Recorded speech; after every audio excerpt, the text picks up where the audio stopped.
Chairperson, my name is Malibongwe Ngai from the Eastern Cape Provincial Legislature. Firstly, I would like to welcome the presentation. It's quite exciting and fascinating and adequately informative. My question is just one question. Mr. Trevor Manuel premised his presentation within the context of the systems approach which was presented here yesterday. And one of the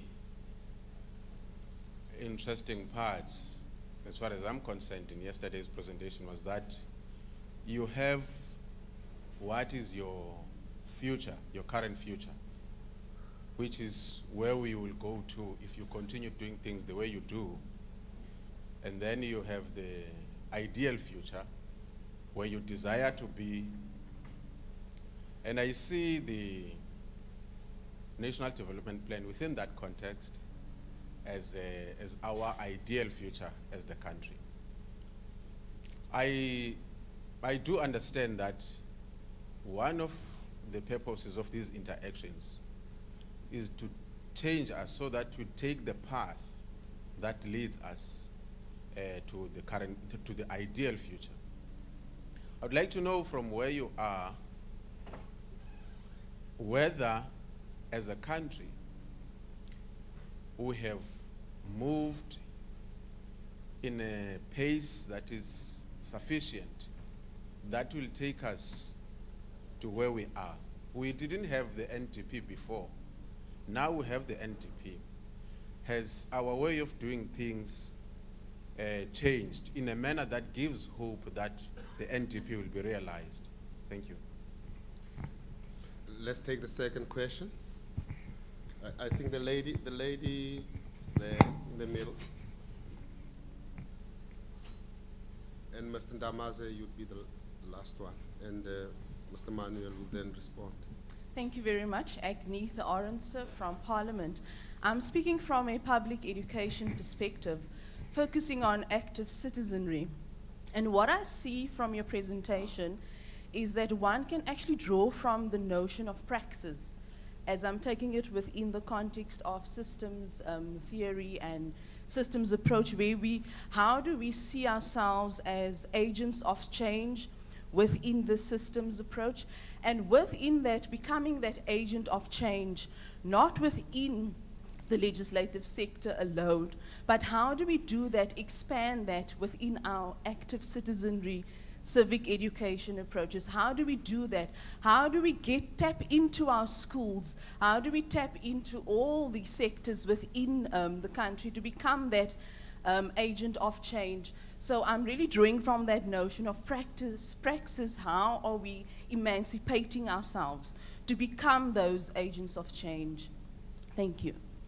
Mr. Ndamase. Thank you very much. Pumela Ndamase is my name. The oversight over the executive actions. I'm checking in relation to what is usually called, sometimes called, House resolutions. I'm saying it's called because there are those recommendations that come from the portfolio committees. They get translated and they get into the House and they become House resolutions.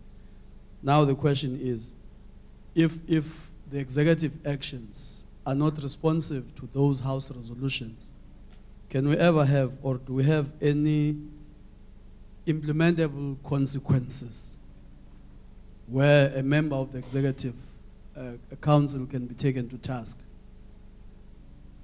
The last one is the notion of the democratic developmental state. Is it a pipe dream for South Africa? Thank you very much.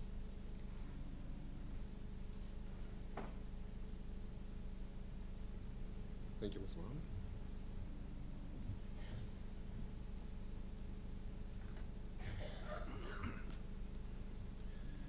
Thank you very much. As usual, the Eastern Cape is very active in asking questions.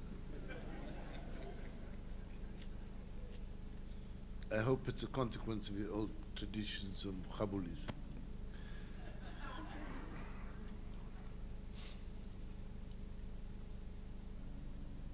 Malibongwe, I want to start from the premise that there's nothing self-evident. I think if you look at the history of humankind, people have always had things that they hold dear, whether this be certain oral traditions or religious works or philosophies. Always, you'll find this throughout history. And merely having them is not the same as being them.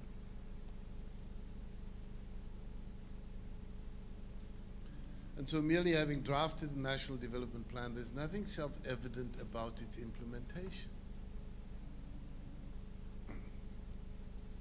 What it's done, I hope, is to pierce the veil to say that you can't look at this thing in a linear approach. You've got to think about transformation in society in a systemic way. Try and join the dots in society. But unless you know where to put the dot, it doesn't make sense. Which is why, let's talk about the first example I mentioned, education in the Eastern Cape. Education, first example from the medium-term strategic framework, education, take it and say, this is the Eastern Cape. What are the indicators from the Eastern Cape?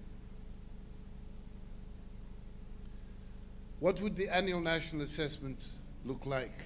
Let me just go back there.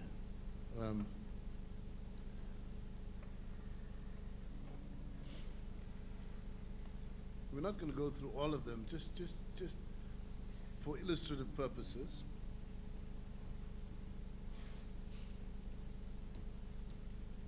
Do we know how many schools in the Eastern Cape have school governing bodies? I'm talking about Lower Kala High School and Kobo Primary number 7. I'm not talking about Dale College and Queens. That's not what I'm talking about. Are there school governing bodies? Are parents involved in overseeing what happens in the lives of their children every day? Because once that starts to happen, you can leverage a change of improvements in education. Has the Department of Public Works in the Eastern Cape invested in school buildings and school building maintenance, addressed the backlogs in infrastructure, and met the minimum standards of things like toilets and so on? Have they done that? If not, why not? Is the problem of inadequate money, or what is it? Now, Malibongwe, I'm saying to you that the Eastern Cape might still have more mud schools than any other province. So why is that happening? Because I start by saying that the Eastern Cape asks more questions. They're more politically educated, I'm saying. So why aren't these things being addressed? Once you start doing that, you see, the last chapter that deals with this issue of social cohesion makes a big case for a social compact. I think that the National Social Compact, which is our constitution, is also a consequence of a myriad of different social compacts. If that school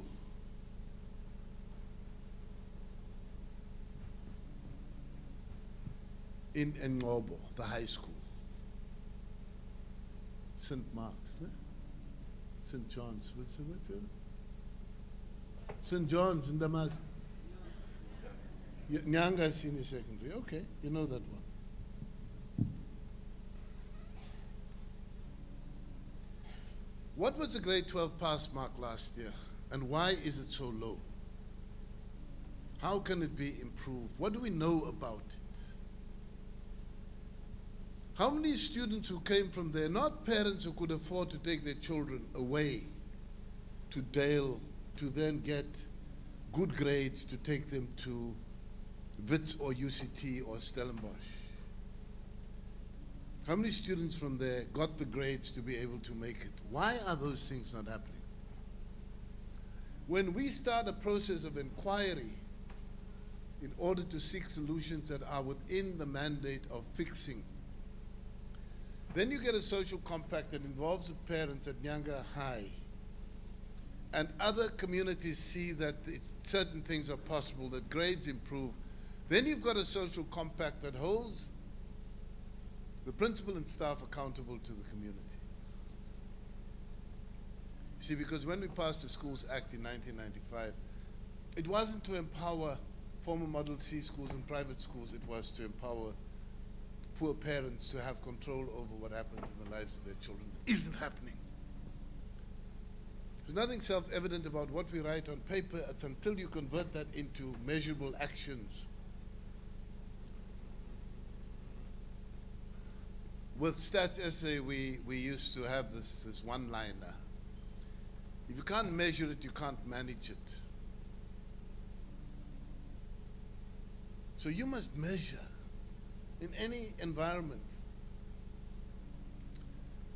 I was once working politically in a place called Mitchell's Plain that I served in. I met this group of women and I said to them, now what are you doing? They're all sort of older.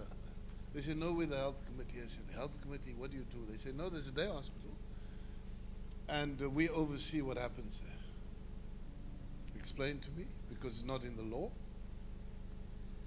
And they said, you know, there were these complaints because a day hospital has a maternity wing, nurses would watch Bold and Beautiful and not care about mothers who have to give birth. And so we got very angry as a group of older women in the community, and we went there and we sat and we fought with the management, and they didn't like us. And then they embraced us. And now we go every day to check that there's medicine in the hospitals. We have become the health committee. That's an empowered community. And when you have an empowered community, you can have Agneeth, you can have active citizens. Because that's the difference, you see. These are not people who are waiting for government to do things. They say, we know that the Constitution gives us certain rights, but how will those rights be realized? We have to be there and see that they're realized.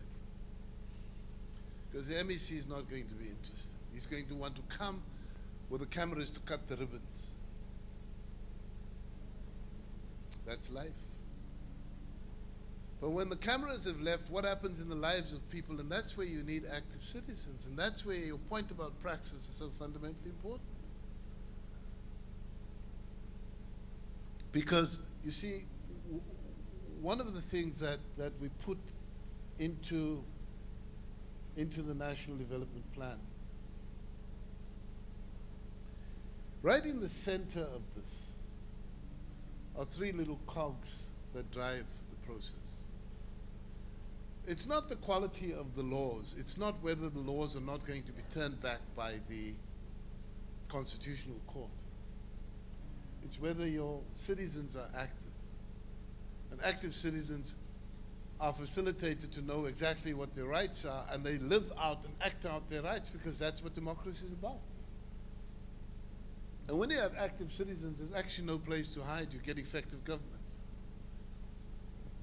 You see, when parents are convened in a school governing body, they would have, before the principal and the staff rise, they will want to know from them, when our children come to school on the 8th of January next year, will the books be there? That's what active citizens do to demand effective government. You take away that school governing body, nobody actually cares. And so the 90% of books that the Minister of Basic Education thinks will be distributed, you'll never know, because the citizens aren't there and active. And if you've got those things, it doesn't show up very, very strongly. In fact, these three interact very closely. It's strong leadership. And the point we've raised in the context of the National Development Plan is it's not the big man notion of leadership. It's about how we enable little people to do the things that impact on their lives, that empower them to act differently. And what we normally do, and I didn't do it this time, is if you get, oh, come back, it's forgiven.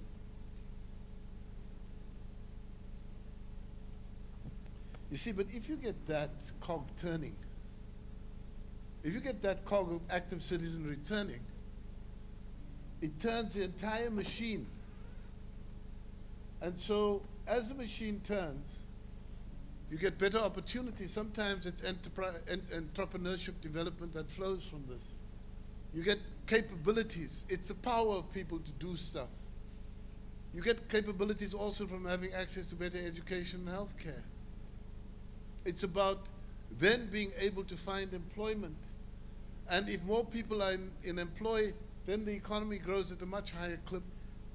And as the economy grows, you also get poverty reduction. As you get poverty reduction, the living standards of everybody rises, and all of this acts together and you get social cohesion. That's what this machine is about. It's systems thinking looked at a little bit differently. But you're not going to get it by just writing laws and having Parliament even sit more months of the year, more days of the week. It's about whether the parliamentarian can go back and respond to people. Whether that R1 million per parliamentarian that is spent on outreach is actually finding resonance. And that's what we're not doing enough of. I know, I was a parliamentarian for 20 years. Ask me, and I know that I've worked in communities as a constituent MP, and for long periods I also didn't. Yeah? I lived in between Cape Town and Pretoria. I was politically assigned to work in Namakwaland, and I had a constituency office in Kgaleshiwe, in Kimberley. I don't know why they did that to the people of Kgaleshiwe, because they knew I couldn't get there.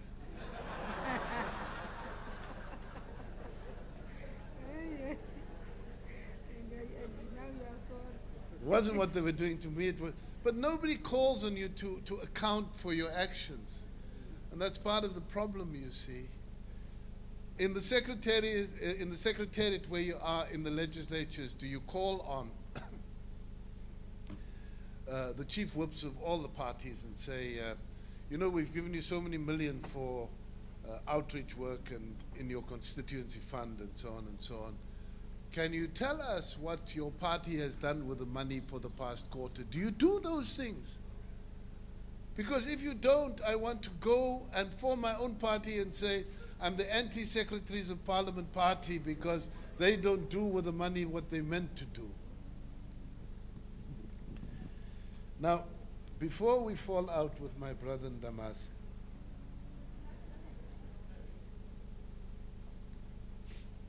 you know, I think that what's very important,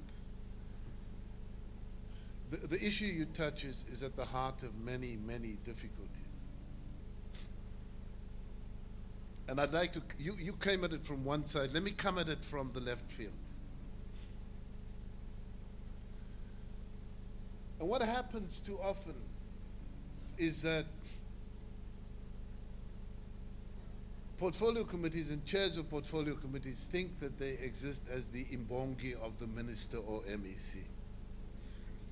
Kaban, it's okay. What sweetheart question do you want me to ask in Parliament? Let's go to Governor Becky House, they'll write a question, and I will ask you the question, and I will also get them to write the answer for you, okay? That's an oversight. Something fundamentally wrong with it. And I don't think that oversight is about rudeness.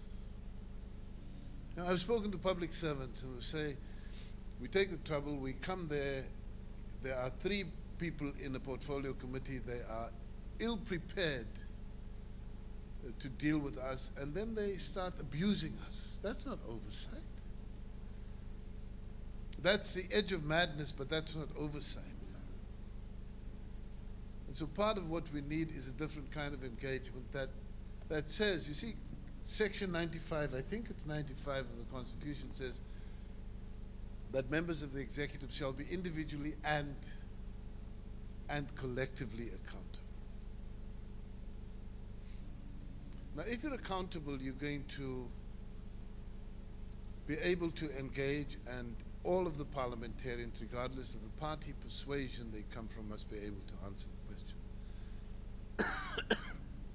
And then,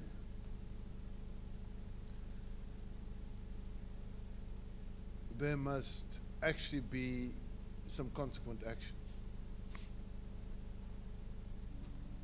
I was the first leader of government business. I was succeeded in that job by the late Tangana, Steve Chwet.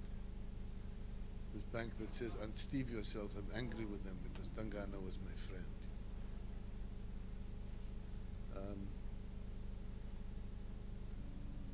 And part of what we had to do was collect this information and then go to Madiba. And he called in ministers. Say, it's not that you're not doing your job, but there's an attitudinal problem here. Can we deal with it? Not advertised in newspapers, not written about in biographies, but you knew it was always present. Even where there was a contradiction between ministers, call you to the house, put his arms around you, and walk you in the garden and say, don't solve the problem between yourselves. And tell me. So there are remedies, and the head of state or head of province who cares is going to receive this information and deal with it appropriately. And it doesn't always have to be, and this is where I said earlier, we have this difficulty in the way in which our Constitution is written. Because what frequently happens is, if you are the chairperson of the Portfolio Committee on Policing or Community Safety, then you look at the MEC for Community Safety and you say, when is she going to leave my office? It's mine. And I must embarrass her because it's my office. Then you get a problem, and so ensuring that there's maturity in how we deal with these issues. So there's neither cover up nor the crudeness of interactions that actually don't define who we are and where we come from. It's about learning those skills. That's very necessary. And then there are other things. You know, if I had taken time yesterday to animate this slide, and it turns, and it turns, and it turns, while I'm speaking it turns, Mr. Ndamase, you would be focused on that, and I'm talking all kinds of other things. Because you are so enamored with the PowerPoint presentation. And this is what frequently happens in the parliamentary systems. People come there with PowerPoint presentations, and it takes the mind off the purpose. And the only reason why I wanted to go back there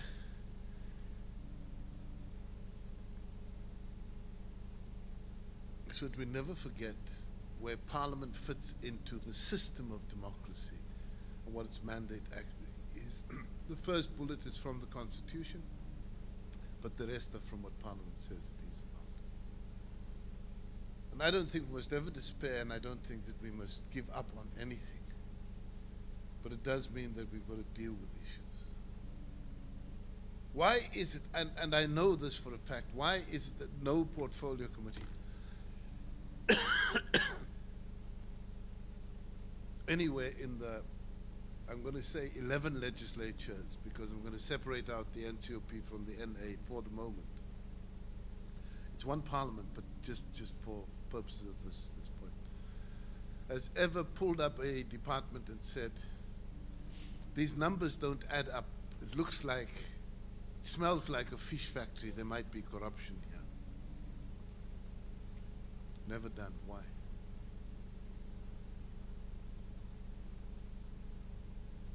You know, in terms of the Public Finance Management Act, there is a monthly publication, quarterly for provinces, but monthly in the case of national departments. I think it's section 32 of the PFMA. Monthly actual expenditures published in a gazette. So let me go back here, because I'm trying to answer your question, right?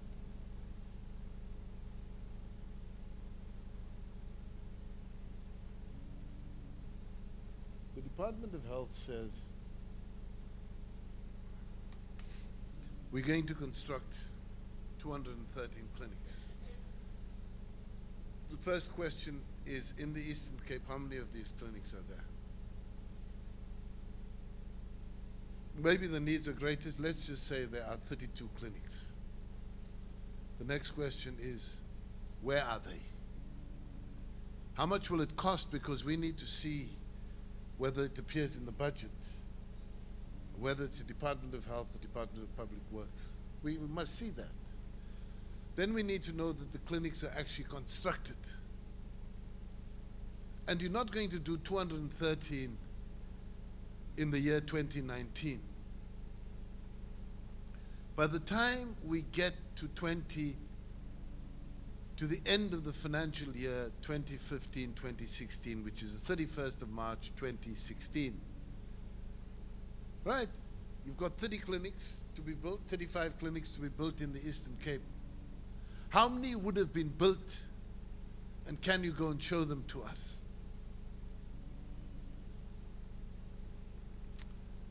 Now the MEC would have to get up and say, well, of the 213, this is my cut, this is how we have arrived at it, this is the distribution in the province. Of the 43 hospitals, the Eastern Cape has fallen behind, and so we need to get 9 of those hospitals. One will be in Uitenhage, one will be in Dansani, one will be. You can go around and say, this is what the scope of this work is. You must extract the commitment and then follow through on the commitment. So if the MEC comes back and says, I don't know, then there's a problem. Then Parliament needs to take the Speaker and go to the Premier and say, Katas.